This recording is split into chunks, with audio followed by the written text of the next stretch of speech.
रमकलिया, जी हाँ, यही तो नाम था उस लड़की का। 16 वर्ष की रमकलिया अपने माँ-बाप की इकलौती संतान थी। उसके माँ-बाप उसका बहुत ही ख़्याल रखते थे और उसकी हर माँग पूरी करते थे।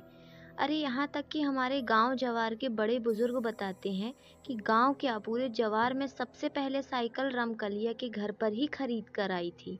उस साइकिल को देखने के लिए गाँव जवार टूट पड़ा था। रमकलिया उस समय उस साइकिल को लंगड़ी चलाते हुए गड्ढे, खेत, खलिहान सब घूम आती थी। रमकलिया बहुत ही नटखट थी और लड़कों जैसा मटरगश्ती करती रहती थी। वह लड़कों के साथ कबड्डी, चिक्का आदि खेलने में भी आगे रहती थी।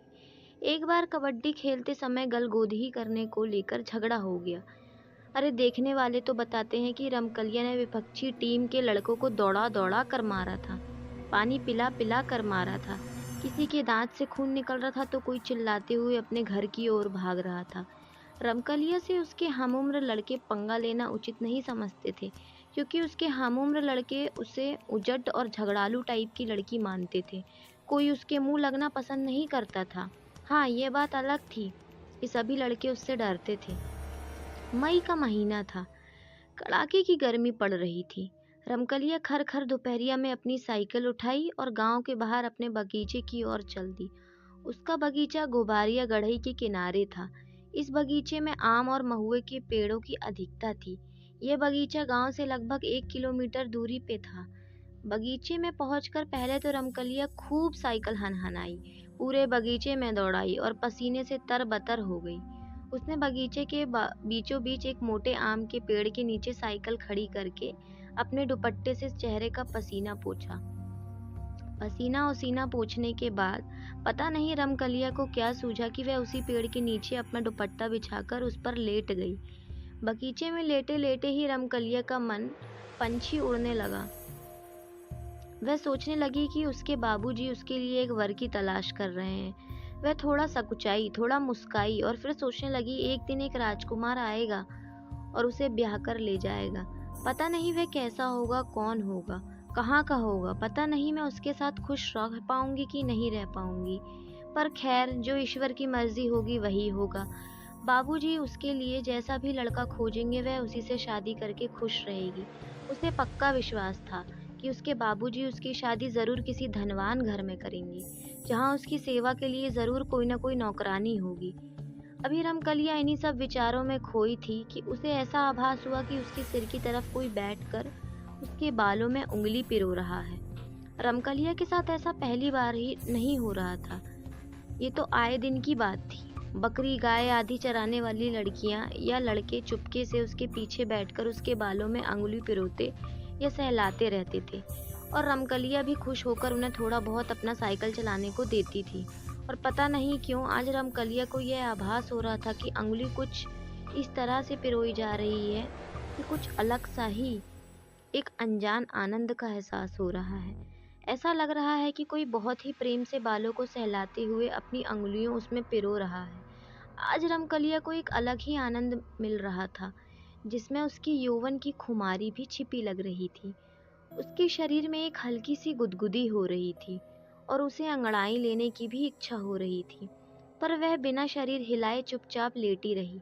उसे लगा कि अगर उठकर बैठ गई तो वह स्वर्गिक आनंद पता नहीं दोबारा मिलेगा कि नहीं। उसने बिना पीछे मुड़े ही धीरे से कहा कि 10 मिनट और ऐसे ही अंगुलियां घुमाओ तो मैं 1 घंटे तक तुम्हें साइकिल चलाने के लिए दूंगी। पर पीछे से कुछ भी आवाज़ नहीं आई। फिर भी रमकलिया मंदमस्त लेटी रही। उसे हल्की हल्की नींद आने लगी। शाम हो गई थी और रमकलिया भी अभी भी बगीचे में लेटी थी।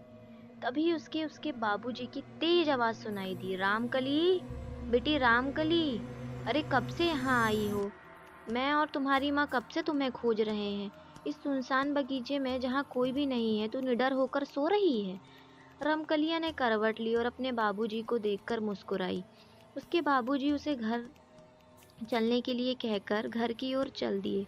रमकलिया उठी, साइकिल उठाई और लंगड़ी मारते हुए गांव की ओर चल दी। उस रात पता नहीं क्या हुआ कि रमकलिया ठीक से सो न सकी। पूरी रात करवट बदलती रही। जब भी सोने की कोशिश करती उसे बगीचे में घटी आज दोपहर की घटना याद आ जाती। वह बार बार अपने दिमाग पर जोर डालकर ये जानना चाहती थी आखिर कौन था वह। अब वह पछता रही थी। उसे लग रहा था कि पीछे मुड़कर उसे उससे बात करनी चाहिए थी, लेकिन वह करे भी तो क्या करे। उस अनजान व्यक्ति के कोमल प्यार भरे स्पर्शों से उसे अचानक कब नींद आ गई थी पता ही नहीं चला था। अरे अगर उसके बाबूजी बगीचे में पहुंचकर उसे जगाते नहीं तो पता नहीं कब तक सोती रहती। सुबह जल्दी जागकर रमकलिया फिर अपनी साइकिल उठाई और उस बगीचे में चली गई। सुबह की ताजी हवा पूरे बगीचे में हिचकोले ले रही थी, पर पता नहीं क्यों सरसराती हवा, पत्तियां, टहनियों से बात करती हवा में रमकलियों को एक भीनी भीनी मंदमस्त कर देने वाली सुगंध का आभास हो रहा था। उसे ऐसा लग रहा था कि आज पवनदेव उसके बालों से खेल रहे हैं। वह लगभग 1 घंटे तक बगीचे में रही और फिर घर वापस आ गई। घर आने के बाद रमकलिया पता नहीं किन यादों में खोई रही।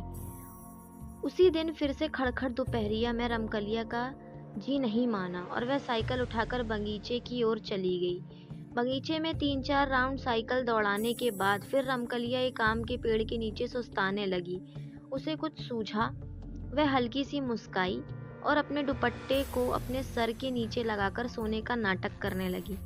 अभी रमकलिया को लेटे 2-4 मिनट भी नहीं हुए थे कि उसे ऐसा लगा कि कोई उसके बालों में अंगुली पिरो रहा है। वह कुछ बोली नहीं, पर धीरे धीरे अपना हाथ सर पे ले गई। वह उस अंगुलियों को पकड़ना चाहती थी जो उसके बालों में घुसकर बालों से खेलते हुए उसे एक सुखद आनंद की अनुभूति करा रही थी। पर उसने ज्यों अपने हाथ अपने सर पर ले गई, वहां उसे कुछ नहीं मिला, पर ऐसा लग रहा था कि अभी भी कुछ अंगुलियों उसके बालों से खेल रही हैं। रमकलिया को बहुत अचंभा हुआ और वह तुरंत उठकर बैठ गई। पीछे सर घुमाकर देखी तो गजब हो गया, पीछे कोई नहीं था।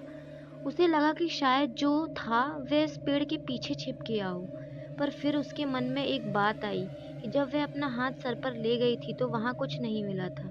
फिर भी बालों में अंगुलियों का सुखद स्पर्श कैसे लग रहे थे। खैर वही उठकर खड़ी हो गई और पेड़ के पीछे चली गई, पर वहां भी कोई नहीं। अब वह बगीचे के आसपास दौड़ लगाई, पर कोई ना दिखा। फिर अपने साइकिल के पास आई और तेजी से चलाते हुए गांव की ओर भागी। उसे डर तो नहीं लग रहा था, पर कहीं ना कहीं एक रोमांचित अवस्था जरूर बन गई थी, जिससे उसके रोंगटे खड़े हो गए थे। आज की रात फिर रमकलिया सो न सकी। आजकल उसे अपने आप में बहुत सारे परिवर्तन नजर आ रहे थे। उसे ऐसा लगने लगा था कि अब वह विवाह योग्य हो गई है। वह बार बार शीशे में अपना चेहरा भी देखती। अब उसमें थोड़ा शर्माने के गुण भी आ गए थे। बिना बात के ही कुछ याद करके उसके चेहरे पर हल्की मुस्कान फैल जाती।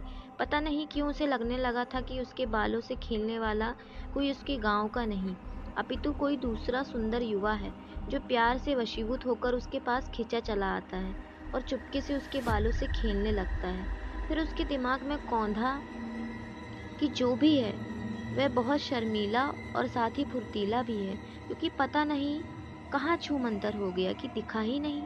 रमकलिया के दिमाग में बहुत सारी बातें दौड़ रही थीं, पर सब सुखद एहसास से भरी रोमांचित करने वाली ही थी। अब तो जब जब तक रमकलिया अपने बगीचे में जाकर 1-2 राउंड और 1-2 घंटे लेटी नहीं रहती, तब तक उसका जी नहीं भरता। रमकलिया प्रतिदिन बगीचे में जाना और एक अलौकिक प्रेम की ओर कदम बढ़ाना शुरू हुआ। एक ऐसा अनजाना ना समझ प्रेम जो रमकलिया के हृदय में हिचकोले ले रहा था। वह पूरी तरह से अनजान थी इस प्रेम से, फिर भी हो गई थी इस प्रेम की दीवानी। पहली बार प्रेम के इस अनजाने एहसास ने उसके हृदय को गुदगुदाया था, एक स्वर्गिक आनंद को उसके हृदय में उपजाया था। वो दीवानों की तरह उससे प्यार करने लगी थी। एक दिन सूर्य डूबने को थे। चरवाहे अपने गाय भैंस बकरियों को हाँकते हुए गांव की ओर चल दिए थे। अंधेरा छाने लगा था। ऐसे समय में रमकलिया को पता नहीं क्या सूझा कि वे अपनी साइकिल उठाई और बगीचे की ओर चली गई। आज उसने बगीचे में पहुंचकर साइकिल को एक जगह खड़ा कर खुद ही पास में खड़ी हो गई। उसे कुछ सूझ नहीं रहा था। उसे पता नहीं क्यों ऐसा लग रहा था कि कोई तो है, अभी उसे बगीचे में बुलाया, और अभी वह भी अपने आप को रोक न सकी और खिंचते हुए इस बगीचे की ओर चली आई। 2-4 मिनट खड़ा रहने के बाद रमकलिया थोड़ा तन गई। अपने सुकोमल हृदय को कठोर बनाकर बुदबुदाई, अगर यह कोई इंसान न होकर भूत निकला तो? खैर जो भी हो, मुझे पता नहीं क्यों इस रहस्यमयी जीव से प्रेम हो गया है। भूत हो या कोई देवी आत्मा, अब तो मैं इससे मिलकर ही रहूंगी। इंसान इंसान को अपना बनाता है। अब मैं इस देवी आत्मा को अपना हमसफर बनाऊंगी। देखती हूँ इस अनजाने अनसमझे प्यार का परिणाम क्या होता है। अगर वह इंसान नहीं तो कौन है, और इस किस दुनिया का रहने वाला है, कैसी दुनिया है इसकी। यह सब सोचती हुई रमकलिया अपनी साइकिल का हैंडल पकड़ी और डुगराते हुए बगीचे से बाहर आने लगी। अब बगीचे में पूरा अंधेरा पसर गया था और साथ ही सन्नाटा भी। हाँ, रह रहकर कभी कभी गांव की ओर से आवाज उठ आती थी। रात को रमकलिया अपने कमरे में बिस्तरे पर करवटें बदल रही थी। नींद उसकी आंखों से कोसों दूर थी। एक अजीब सिरहन गुदगुदी का एहसास हो रहा था उसको। उसे कभी हंसना तो कभी रोना आ रहा था। तभी अचानक उस कमरे के जंगल से एक बहुत ही तेज डरावनी सरसराती हवा अचानक कमरे में प्रवेश की। बिना बहती हवा के अचानक कमरे में बैठी इस डरावनी हवा से रमकलिया थोड़ी सहम गई, फिर फटाक से उठकर बैठ गई। उसकी सांसें काफी तेज हो गई। वह धीरे धीरे लंबी सांस लेकर अपने बढ़ते दिल की धड़कन को भी काबू में करने का प्रयास किया। तभी उसे ऐसा एहसास लगा, कोई उसके कान में हौले हौले भारी आवाज में गुनगुना रहा हो। बढ़ती दिल की धड़कन कुछ तो कह रही थी, मैं तेरा दीवाना जलता परवाना हूँ, तू क्यों नहीं समझ रही है। इसी के साथ उसे लगा कि वह सरसराती हवा उसके बिस्तरे के बगल में हल्के से मूर्त रूप में स्थिर हो गई है, पर कुछ भी स्पष्ट नहीं है। अचानक उसे लगा कि ये वही बगीचे वाला सुकोमल हाथ फिर से उसके बालों के साथ खेलने लगा है, उसे एक चरम आनंद की अनुभूति करा रहा है। वह चाहकर भी कुछ न कह सकी और धीरे धीरे फिर से लेट गई। अरे यह क्या। उसके लेटते ही ऐसा लगा कि उसके कमरे में रखी एक काठ कुर्सी सरकते हुए उसके सिरहाने की ओर आ रही है। वह करवट बदली और उस काठ कुर्सी की ओर नजर घुमाई। तब तक वह काठ कुर्सी उसके सिरहाने आकर लग गई। फिर बिना कुछ कहे एक मंदमस्त अल्हड़ प्रेमांगना की तरह अंगड़ाई लेते हुए, सांसों को तेजी के साथ छोड़ते हुए वह फिर चुपचाप बिस्तरे पर लेट गई। उसके लेटते ही वह सुकोमल हाथ फिर से उसके बालों से खेलने लगे। वह एक कल्पित दुनिया की सैर पर निकल गई। यह कल्पित दुनिया अलौकिक थी। इस दुनिया की एक लौती राजकुमारी रमकलिया ही थी, जिसे एक अपने सेवक से प्रेम हो गया था। वह इस कल्पित दुनिया में आनंदित होकर विचरण कर रही थी। अचानक रमकलिया को इस कल्पित दुनिया से बाहर आना पड़ा, क्योंकि उसे लगा कि कोई उसका सिर पकड़कर जोर जोर से हिला रहा है, यानी जगाने की कोशिश कर रहा हो। रमकलिया को लगा कि कहीं यह भी स्वप्न तो नहीं, पर वह तो जगी हुई थी। वह उठकर बैठ गई। फिर उसे उस कमरे में शुरू हुई एक ऐसी कहानी जो रमकलिया को उसके पिछले जन्म में लेकर चली गई।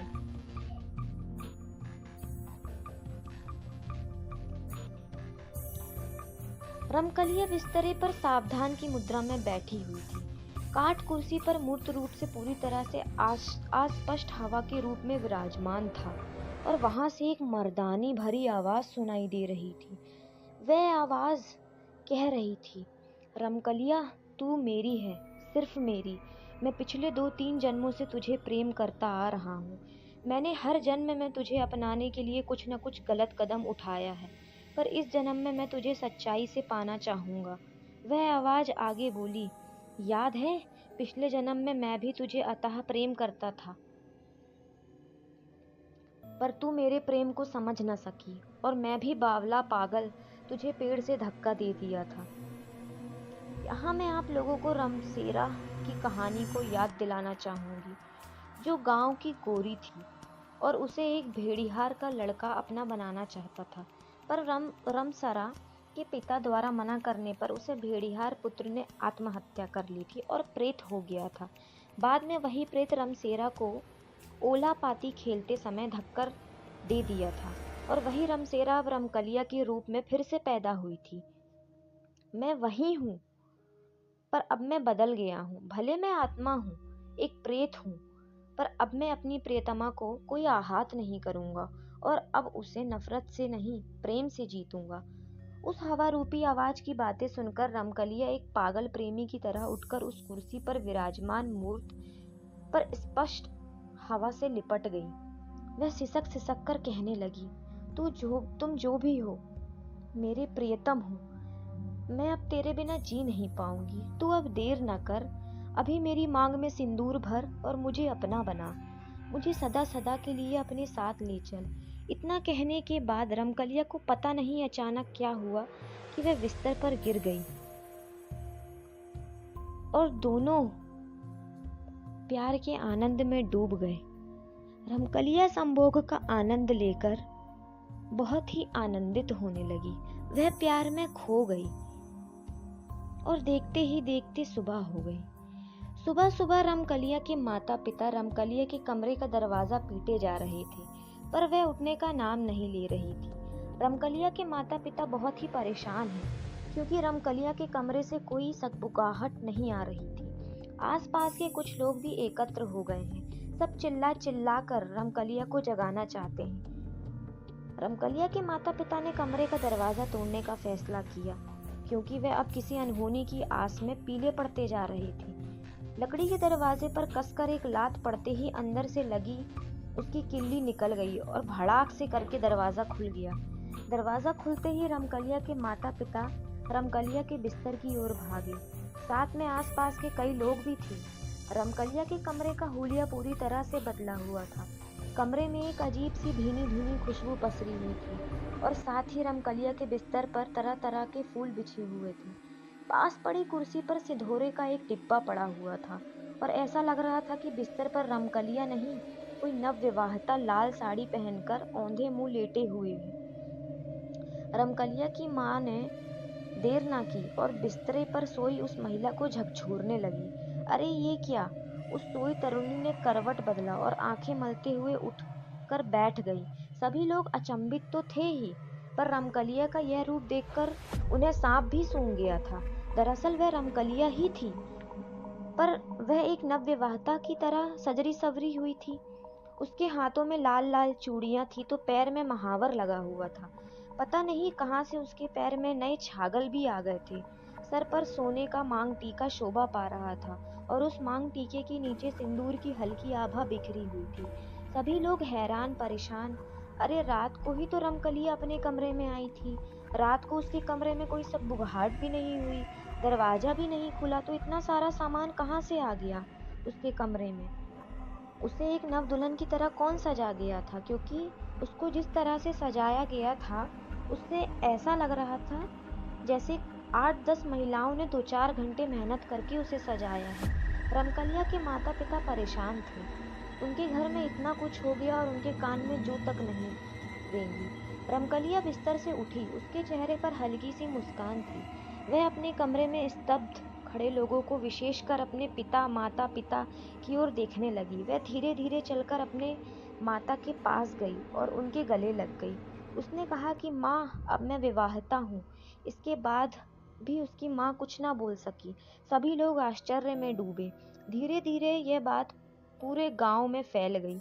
लोग रमकलिया के गांव की तरफ आते और सच्चाई जानने की कोशिश करते, पर गांव के लोगों की सुनी बातों पर अविश्वास से सिर हिलाते चले जाते। जी हाँ, उस रात उस प्रेत ने रमकलिया से विवाह करके उसे सदा के लिए अपना बना लिया था।